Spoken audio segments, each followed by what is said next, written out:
पिछले 10 साल में किए गए विकास और वेलफेयर स्कीम के दावे और मैनिफेस्टो में किए गए वादे इस बार जनता को कितना लुभा पाएगी, इस पर बातचीत करने के लिए हमारे साथ हैं वित्त मंत्री निर्मला सीतारमण जी। मैम, आपका स्वागत है हमारे शो में। और मैं इससे पहले कि बाकी सवाल पे जाऊं, मेरा एक ऑब्जर्वेशन ये रहा, क्योंकि 20-25 साल से मैं भी फाइनेंस मिनिस्ट्री कवर करता रहा हूं, कि बहुत कम ऐसा होता है कि फाइनेंस मिनिस्टर इलेक्शन कैंपेन में इतना ज्यादा एक्टिव होते हैं। और मैं इसको इस नजरिए से देख रहा था कि वित्त मंत्री होने के नाते आपने सारे वेलफेयर स्कीम को स्क्रूटनी की होगी, देखा होगा कि अच्छे से चल रहा है कि नहीं चल रहा है। अब जब लोगों के बीच आप जा रही हैं, साउथ से लेकर के बिल्कुल सुदूर नॉर्थ ईस्ट तक, तो कैसा रिस्पांस मिल रहा है लोगों का? बहुत अच्छा रिस्पांस मिल रही है। और ये बेनिफिशियरीज जो बोलते हैं वो मीटिंग में खुद आ जाता है। हमारे कार्यकर्तागण तो आते ही आते हैं, मगर बेनिफिशियरीज आते हैं। और अगर मैं कई बार कनेक्ट रखने के लिए प्रश्न के नाते पूछती हूँ कि क्या आप में से किसी को उज्ज्वला गैस सिलेंडर मिला है, तो हाथ उठाते हैं। अच्छा। और घर मिला है, हाँ उठाते हैं। ऐसे करके मैं कल आपको जानकारी के लिए बोल रही हूँ, मिजोरम गई थी। अच्छा। और मिजोरम में भी एकदम लास्ट कोने पर, जहां म्यांमार के हमारी बॉर्डर है, उधर एक एरिया मारा ऑटोनमस रीजन बोलते हैं। जैसे असम में बोडो ऑटोनमस रीजन है, उधर भी और ट्राइबल लोग भी रहते हैं। उधर में प्रश्न पूछने में वो पूरे डिस्ट्रिक्ट का जनता आई और इतने सारे लोग, क्लैप्स और हाथ उठाना वगैरह। मुझे एकदम प्रसन्नता है इस विषय की कि माननीय प्रधानमंत्री जी का वो जो एटीट्यूड है कि जनता तक हर स्कीम पहुंचना चाहिए और इसको मॉनिटर करो, और खुद मॉनिटर करते हैं प्रगति का प्रोग्राम के द्वारा। सबको मिल रही है। ठीक है, और लोग भी हो सकते हैं जिनको मिलना ही है और आने वाले दिन में उनको भी मिलेगा, मगर हर स्कीम प्रधानमंत्री जी का जनता के हित में जो अनाउंस किया गया है वो सब जनता तक पहुंच रही है। जनता तक पहुंच रही है। इसमें इस सारे स्कीम और विकास के बीच में जो होती है परंपरा, हर पार्टी अपना मैनिफेस्टो जारी करती है। तो कांग्रेस ने भी मैनिफेस्टो जारी किया, मुख्य तौर पे प्रमुख विपक्षी पार्टी, और दूसरा भाजपा ने भी किया।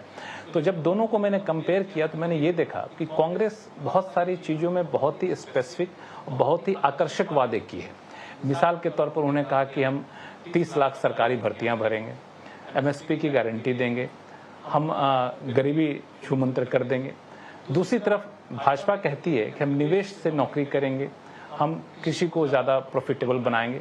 तो ये ब्रॉडर पर्सपेक्टिव के वादे और स्पेसिफिक ये वादे, तो आपको क्या लगता है, इसको कैसे देखती हैं? जनता को ज़्यादा आकर्षित कर पाएंगे कांग्रेस का मैनिफेस्टो? इसमें एक बात मैं जरूर जोड़ना चाहती हूँ जो मैनिफेस्टो में लिखित रूप में आपको दिखता नहीं, कि जनता ये भी उसमें से समझते हैं कि कौन इसको इम्प्लीमेंट करेंगे, और इम्प्लीमेंट करने के बाद राज्य और राष्ट्र के हालात गंभीर और नाजुक नहीं हो जाता। उदाहरण के लिए ऐसे ही लुभावने वाले बात हिमाचल प्रदेश में भी, कर्नाटका में भी दिए, और सरकार में आए भी कांग्रेस।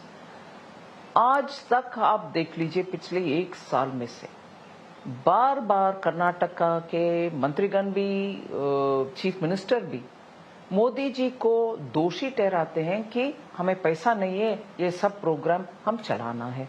और खुद उनके डिप्टी चीफ मिनिस्टर ये भी कहा कि ये पूरे कार्यक्रम के लिए पैसा दे दिया, मैंने डेवलपमेंट के लिए कोई पैसा बचा नहीं है, दे नहीं पाऊंगा। यही हुआ राजस्थान में जब सरकार कांग्रेस की थी।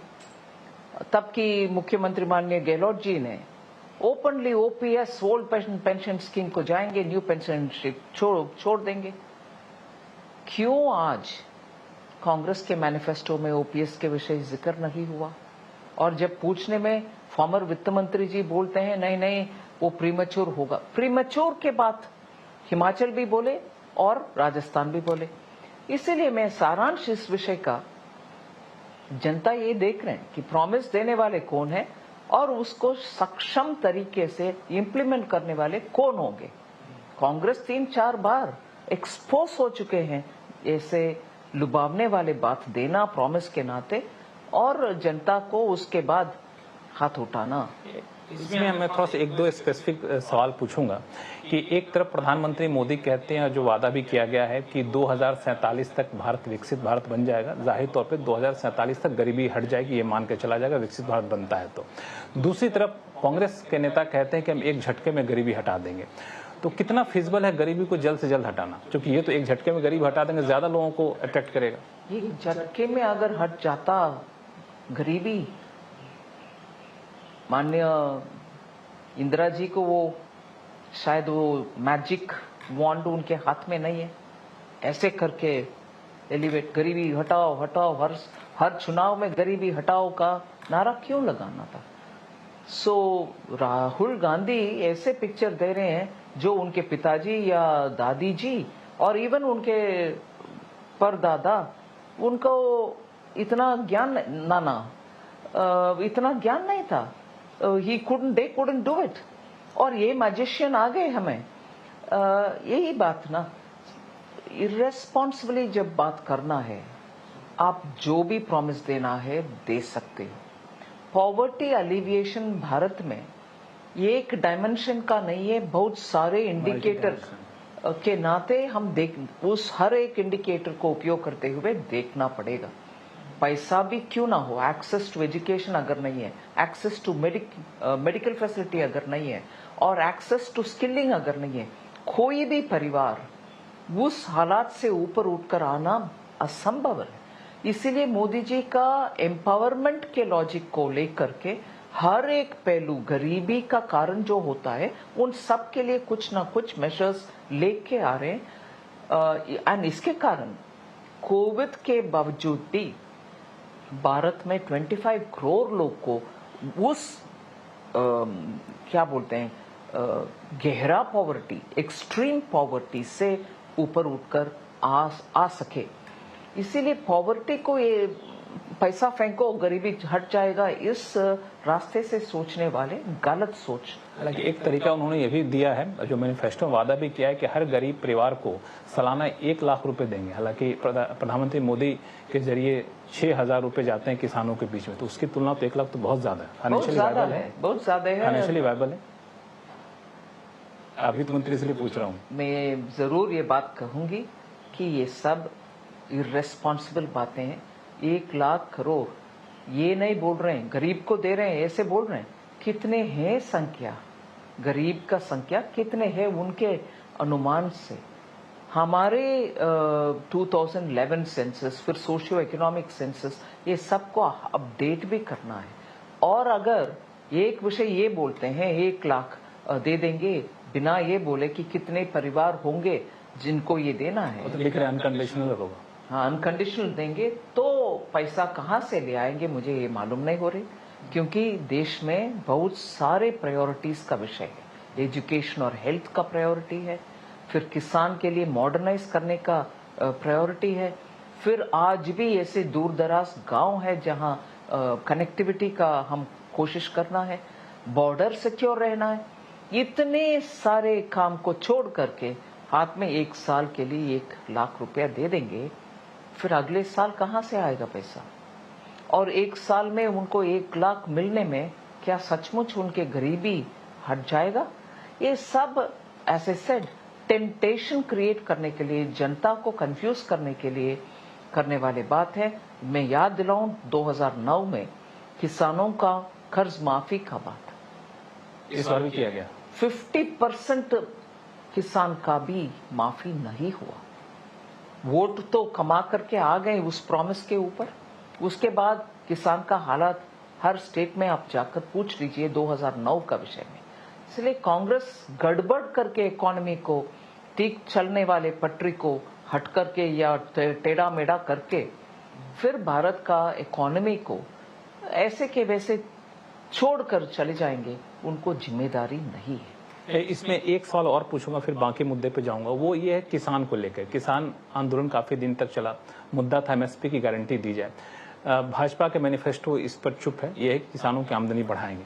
लेकिन विपक्षी पार्टियां जोर शोर से अपने मैनिफेस्टो में, चुनावी रैलियों में इसको उठा रहे हैं कि एमएसपी की कानूनी गारंटी देंगे। कोई गुंजाइश आपको दिख रही है कि ऐसा किया भी जा सकता है?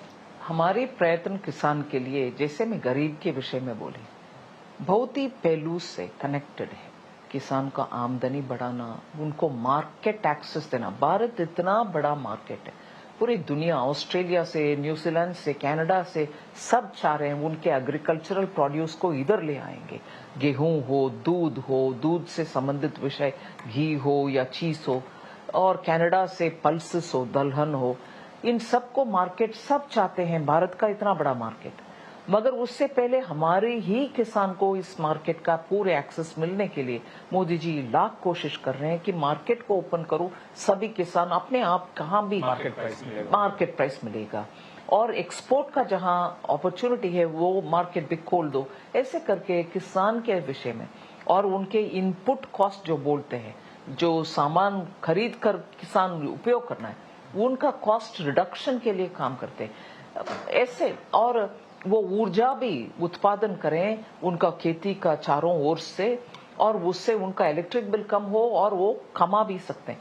ऐसे सोच समझ कर किसान का हालात बेहतरी हो, इसके लिए काम कर रहे हैं। दूसरी ओर ये सब के ऊपर ध्यान ना देते हुए, जैसे गरीब के लिए 1 लाख, ये इसी रास्ते पे चलते हुए एमएसपी दे देंगे, कानूनन दे देंगे, बोल सकते हैं, मगर जो एफर्ट अभी हुआ है उससे मैं इसमें डिटेल में जाने से पहले कांग्रेस के ऊपर एक आरोप जरूर लगाऊंगी, किसान के ऊपर, एमएसपी के ऊपर, और खरीद जो एमएसपी के द्वारा खरीदारी जो होती है, इन सब में कांग्रेस बात करने का उनका नैतिक अधिकार नहीं है, ये मेरा मानना है। क्यों?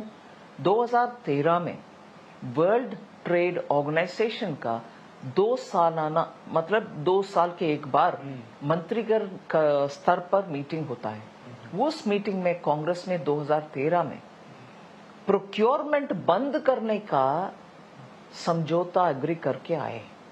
2017 से आज भारत देश में कोई भी किसान से एमएसपी के द्वारा खरीदना बंद ही होता अगर उस अग्रीमेंट को माननीय मोदी जी आकर हटा नहीं किया। हमने 2014 से लेकर 16 तक इतना नेगोशिएशन करके उसको हटा करके ये बोले कि पीस क्लॉज दो, मतलब हम जब तक एक परमानेंट सोल्यूशन नहीं निकलता हम खरीद भी लेंगे, स्टॉक भी रखेंगे और पीडीएस के द्वारा राशन भी देंगे। ये पूरे तीनों सिस्टम एकदम उस समझौता के वजह से हट जाना का कगार में आ गए हम। ये काम करने वाले कांग्रेस आज किसान को एमएसपी में गारंटी दे रहे हैं, फिर क्यों 2013 में ये समझौता डब्ल्यूटीओ करके आए? किसान का बर्बाद और रेशन में गरीब को जो मिलता है ये सब सत्यानाश होता था अगर वो आगे बढ़ते। एक बात तो मैं यहाँ पे जोड़ना चाहूंगा कि एमएसपी गारंटी को छोड़ दिया जाए। प्रधानमंत्री किसान सम्मान निधि योजना की शुरुआत की गई थी, 6,000 रुपए दिए जा रहे थे, तो कई लोगों की ये डिमांड थी कि जिस तरीके से इन्फ्लेशन लिंक्ड है उसको थोड़ा सा बढ़ा दिया जाए। बीच में ऐसा भी आया कि शायद सरकार इस पर विचार करे। तो अभी ये आपको लगता है कि बढ़ाना वाकई सही मांग है? एक नजरिया से जो मांग रहे हैं उनका कारण हो सकता है, मगर देखना चाहिए कि क्या उससे कैसे हम आगे बढ़ेंगे। और छोटे किसान और भी है जिनको इसमें ले आना, जोड़ना, ये विषय में बहुत सारे पहलू है जिसके ऊपर अध्ययन सरकार कर रही है, मगर मैं ये अभी कुछ भी नहीं बोल सकती हूँ कि बढ़ेगा नहीं बढ़ेगा। ठीक है, अब तक हमने कांग्रेस के मैनिफेस्टो की बात की, अब आपके मैनिफेस्टो की बात करें भाजपा के। तो 10 साल सरकार में रहने के बाद पीएलआई स्कीम अलग अलग सेक्टर में आया, काफी कोशिश की गई निवेशकों को लाने के लिए। अब हम कह रहे हैं कि ग्लोबल मैन्युफैक्चरिंग हब बनाएंगे। अब ये ग्लोबल मैन्युफैक्चरिंग हब बनाने के लिए क्या कोई अलग रणनीति आपके पास है, अलग रोड मैप है, या फिर जो मौजूदा रोड मैप है इसी का विस्तार करेंगे, उसी को एक्सपेंड करेंगे? क्यों, मेक इन इंडिया जब अनाउंसमेंट हुआ 2015 में, तब ही हम मैन्युफैक्चरिंग हब बनाने का रास्ता ही उसमें विवरण किया गया था। भारत में मैन्युफैक्चरिंग हो और वो भी भारत के जीडीपी को बढ़ाने के लिए हो और इधर से मैन्युफैक्चर करके विदेश को एक्सपोर्ट करने के लिए हो, ये सब उस मेक इन इंडिया का पार्टी था। फिर आत्मनिर्भरता उसमें जोड़ते हैं। सो जहां हम इंपोर्ट करते हैं ऐसी चीज जो हम भारत में ही मैन्युफैक्चर कर सकेंगे, वो भी आत्मनिर्भर भारत के अंदर मेक इन इंडिया के साथ जोड़ा। उसका नतीजा देख लीजिए। आज डिफेंस एक्सपोर्ट्स 25,000 करोड़ से ज्यादा हो गया, 25,000 करोड़ से ज्यादा हो रही है एक्सपोर्ट, सिर्फ एक्सपोर्ट में बात हो रही है। सो भारत में जो डिफेंस का रिक्वायरमेंट है वो भी अभी प्रोडक्शन हो रही है। हमारी इंपोर्ट कम हो रही है डिफेंस के लिए और एक्सपोर्ट भी हम इधर से कर रहे हैं। आत्मनिर्भर और मेक इन इंडिया दोनों इसमें जोड़ रहे हैं और मैन्युफैक्चरिंग हब बन रहे हैं कि नहीं बन रहे हैं डिफेंस में। ये एक उदाहरण मैंने लिया, ऐसे ही उदाहरण इंजीनियरिंग और एमएसएमई इन सब का मैन्युफैक्चरिंग कैपेसिटी बढ़ाने के लिए जरूर हम करेंगे और इससे जुड़ा हुआ ही था पहले अनाउंसमेंट मेक इन इंडिया। तो इसमें यह माना जाए कि एलन मस्क जैसे उद्योगपति का आना, निवेशक का आना एक इसमें और एडिशन करेगा? जरूर, हम तो वेलकम करते हैं कि प्लीज सब इधर भारत में आकर मैन्युफैक्चरिंग करिए, क्योंकि वातावरण इधर अनुकूल है। हमारे युवा अच्छा क्वालिफाइड स्किल्ड भी हैं, वो कंट्रीब्यूट कर सकते हैं और सस्ते में भारत में सब फैसिलिटी मिलता है। इसीलिए हम तो खुलेआम सबको इनवाइट कर रहे हैं, please come and manufacture in India. कुछ आप शेयर कर सकेंगे कि एलन मस्क का यहाँ पे इन्वेस्टमेंट को किस तरीके से आप देख रही हैं? में एक बड़ा सा कंपनी भारत में आकर मैन्युफैक्चरिंग का इंटरेस्ट अगर दिखाते हैं, उससे इंडिया का मैन्युफैक्चरिंग एनवायरनमेंट एक अच्छा संदेश मिलता है कि हाँ, भारत में हाई टेक्नोलॉजी से जुड़े हुए बड़े कंपनियां आकर इंटरेस्ट दिखा रहे हैं। मतलब हमारी पॉलिसी ठीक है, हमारी मैन्युफैक्चरिंग वातावरण अनुकूल है और इसमें भारत का भी उपयोग है, विदेश में भी एक्सपोर्ट कर सकते हैं। निवेश के मोर्चे पर एक और पिछले दिनों घटना हुई, वो ये थी जेपी मॉर्गन का बॉन्ड इंडेक्स में इंडिया का शामिल किया जाना। इसको निवेश बढ़ने के लिए कितना मददगार साबित होगा? ये अच्छा सा कदम है। हम तो पिछले 2 साल से बहुत नेगोशिएट किए और इनवाइट किए, भारत का डिटेल्स उनको दिखाए। उसके कारण आज इस जुलाई से वो शुरू भी हो रही है और ब्लूमबर्ग का लिस्टिंग भी जनवरी से होने वाले हैं। सिर्फ जेपी मॉर्गन का लिस्टिंग के वजह से ऑटोमेटिक फ्लो, मतलब विदेश में फंड्स एक एक इंडेक्स को देखते हैं और उस इंडेक्स में लिस्टेड आइटम्स को बाय रूटीन पैसा जाते रहते हैं इन्वेस्टमेंट के लिए। जेपी मॉर्गन के लिस्टिंग के द्वारा जो उनके इन्वेस्टेबल फंड्स होता है वो सब अभी एक प्रोपोर्शन के अनुसार जापान में इतना जाना, चाइना में इतने जाना, कहीं और जाना, इंडोनेशिया, फिलीपींस, भारत में भी अभी जाने का रास्ता वो स्पष्ट दिखा रहे हैं। सरकार या भाजपा अभी चुनाव प्रचार में है, लेकिन अधिकारीगण अभी काम कर रहे हैं और 100 दिन का एजेंडा बनाया जा रहा है। तो ये 100 दिन का एजेंडा बनाने के पीछे क्या मकसद है? चूंकि तो अभी चुनाव प्रचार में है, सरकार बनेगी फिर आएंगे, तो ये क्या बजट की तैयारी है या फिर आगे का रोड मैप अभी से बनाना चाहते हैं? आगे का रोड मैप तो हमारे संकल्प पत्र में 5 साल के लिए क्या कर रहे हैं और ये 5 साल के लिए जो भी कर रहे हैं वो 2047 को मन में रखते हुए इस 5 साल का रास्ता हम दिखा रहे हैं। उसमें से भी जो 100 कदम हम पहले 100 डेज में, इतने सारे कदम ये फर्स्ट 100 डेज में जो कर पाएंगे उसका नक्शा रेडी हो रही है, जिससे जैसे प्रधानमंत्री जी ने, मुझे याद है आरबीआई का फंक्शन में जब हम सब बैठे थे, उधर क्लियरली बोले कि आप सबके पास तो टाइम है, आप भी काम करिए। शपथ ग्रहण होने के तुरंत बाद हम एकदम काम में जुट जाएंगे। ये बयान काफी चर्चा में रहा, चूंकि आरबीआई को कहा जा रहा था। नहीं, सिर्फ आरबीआई के नहीं, जहां मेरा समझ है उस इवेंट में आरबीआई के उस फंक्शन में पूरे इंडस्ट्री से, बिजनेस से, बैंक से जुड़े हुए बहुत सारे वरिष्ठ ऑडियंस में थे और आरबीआई भी थे। सो सबको ये कहा आपके हाथ में तो टाइम होगा, मैं तो कैंपेन में हूं, आप रेडी रहिए। तो लोगों ने ये कयास लाया कि फाइनेंशियल मोर्चे पे कोई बड़ा ऐलान करने वाले हैं सरकार में आते के साथ ही। खैर, इन सब के अलावा अभी 2-4 घटनाएं हुई हैं जो थोड़ा सा डिस्टर्बिंग है, जैसे इजराइल ईरान का संघर्ष, उससे निवेशक भी उस पर काफी पैनिक में रिएक्ट किए हैं। तो इससे कितने तैयार हैं भारत निपटने के लिए? ये तो मैं कह नहीं सकती हूँ पूरे तैयार है। जैसे वो डेवलप होते आएगा वैसे हम भी इधर जितने कदम उठाना है उसके अनुसार भारत के हित में वो हम लेने के लिए हर तैयारी कर रहे हैं। जैसे कोविड के बाद क्रूड प्राइसेस का गिरावट हुई, फिर ऊपर चढ़ने लगा, फिर ये सैंक्शन के विषय आने के बाद भी भारत के हित में रशिया से हमने क्रूड इंपोर्ट करना शुरू किया। वैसे ही मैं मानती हूँ हर ऐसे चैलेंज में हम हमारे हित में क्या करना है, कब करना है, इसके ऊपर अध्ययन करके सभी डिपार्टमेंट के बिठा करके निर्णय लेते हैं। डेफिनेटली इसमें भी हम अलर्ट रहेंगे। इन सब से अलावा एक मुद्दा काफी सुर्खियों में है, वह इलेक्टोरल बॉन्ड को लेके कहा यह जा रहा है कि सुप्रीम कोर्ट ने जो सवाल उठाया इलेक्टोरल बॉन्ड कॉन्सेप्ट के ऊपर नहीं था, उसके तौर तरीके पहलू अलग अलग पहलुओं पे था।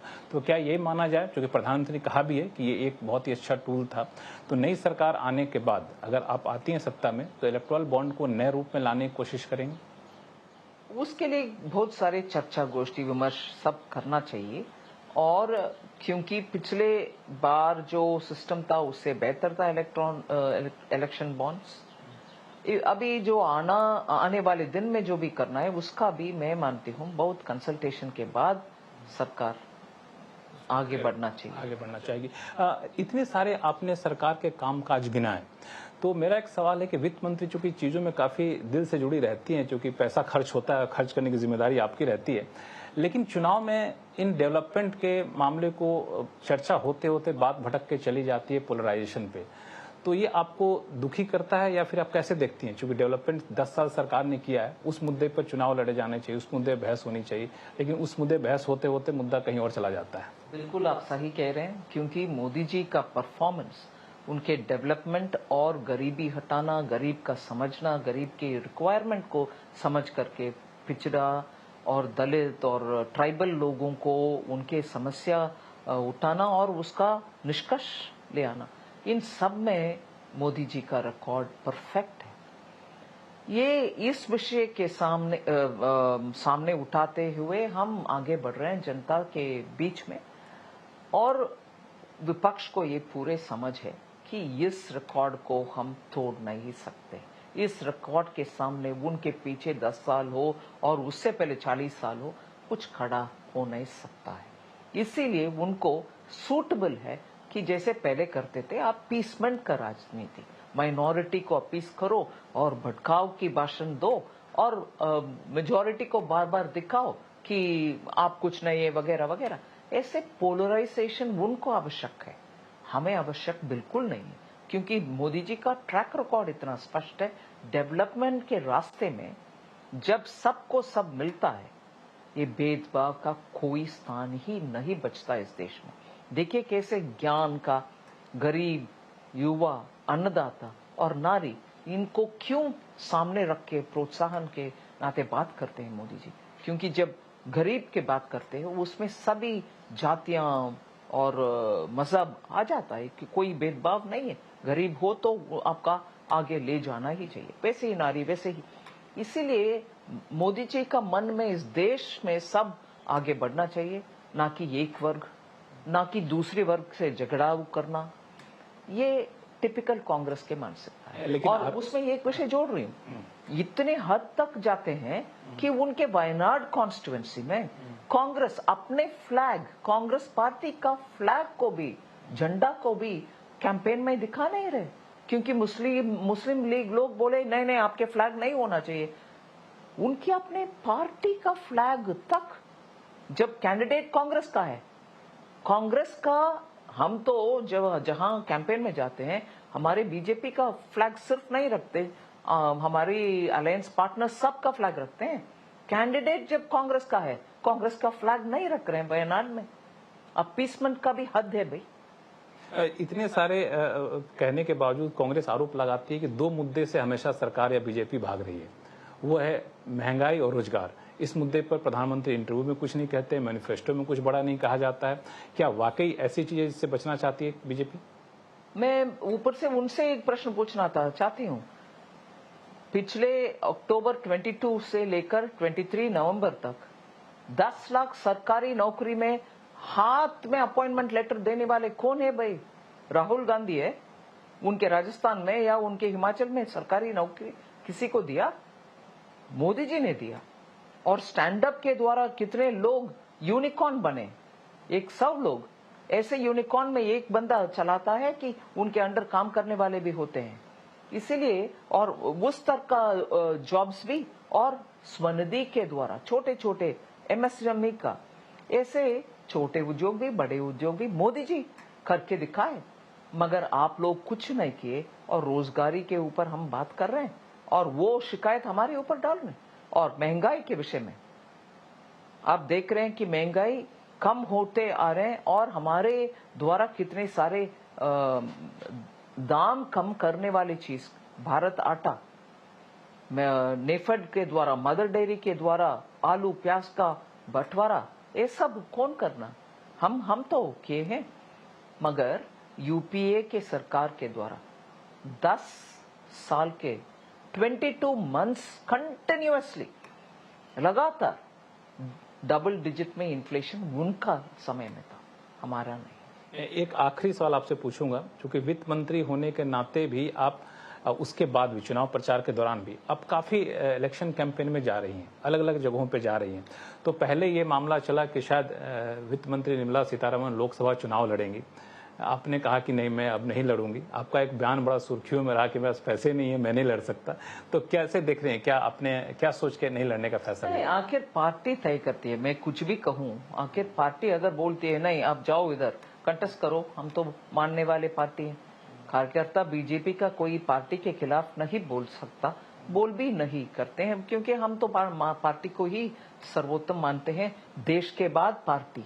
लेकिन आपकी बातचीत से लगा तो दिल से तैयार नहीं है चुनाव लड़ने के लिए। नहीं, मेरा सच्चाई पार्टी के सामने रखी मैं। क्यों? अगर पार्टी बोलती है नहीं फिर भी आप जाओ, मैं तो करना ही है। ऐसा क्या था बचना चाह रही थी आप चुनाव से? नहीं, कोई बचने का बात नहीं है, सच्चाई का बात मैंने बोली, बचने वाली बात कुछ नहीं है उसमें। चलिए, अगर चूंकि साउथ में आप गई हैं काफी दिन तक, तो ऐसा लग रहा है कि प्रधानमंत्री मोदी भी काफी दिन तक साउथ में रहे हैं पिछले कुछ हफ्तों में, तो क्या लगता है कि साउथ में एक नया इतिहास भाजपा बनाएगी?